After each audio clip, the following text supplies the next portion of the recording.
Hello, I'm Hawryluk with a news update.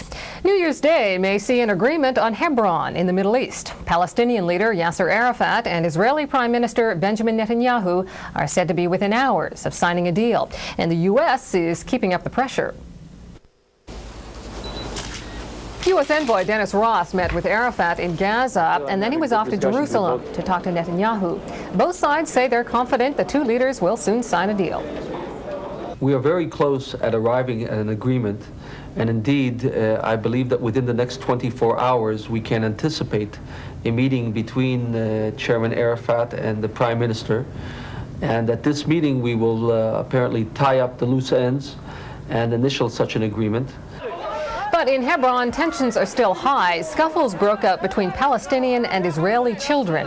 About 400 Jewish settlers live among more than 100,000 Palestinians. Soldiers were forced to separate the children and help those who were hurt.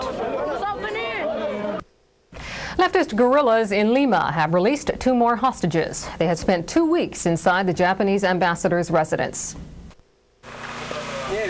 The 2 men who were freed are the Honduran ambassador and a consul general from Argentina. They were escorted out by Red Cross officials, but there are still 81 hostages inside.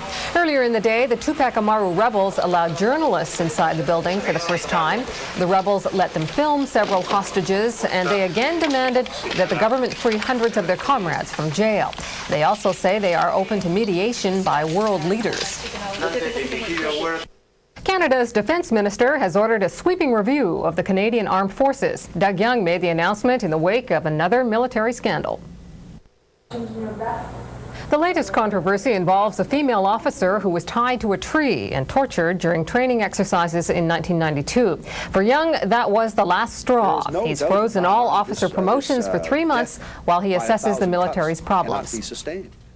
What I'm intending to do is to make sure that nothing happens, that nobody is moved until we have a better understanding of what we want to do with the Canadian Forces. But Young says his review isn't aimed at the rank and file, just what he calls the military's very few bad apples. British Columbia's blizzard of '96 may be over, but for many on Vancouver Island and in the Lower Mainland, the cleanup is just beginning. Parts of Victoria are still virtually paralyzed by the snowfall, and for some buildings, roofs can't handle the weight. The storm just came in and blew about 8 feet of snow onto this particular complex behind me, and the thing started breaking up and just sank the whole thing. In the Fraser Valley, farmers were getting their first look at the damage the blizzard left behind, and with a lack of snow removal equipment, built-up snow is playing havoc with roads as it starts to melt. The northwestern United States is seeing in the new year with more miserable weather. After being blanketed with snow, temperatures are rising, and that sparked fears of a new danger, flooding. Houses that were snowed under a couple of days ago are now swamped. Further south in Oregon, the rain and milder temperatures have led to mudslides.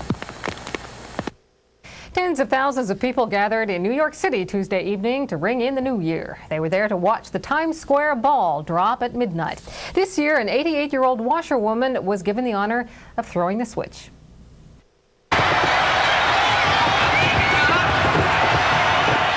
The annual celebration included fireworks, lasers, and lights. But the highlight was Osceola McCarty. McCarty gained attention when she donated her life savings to a Mississippi university, $150,000. This was the first time she'd stayed up till midnight to celebrate New Year's Eve.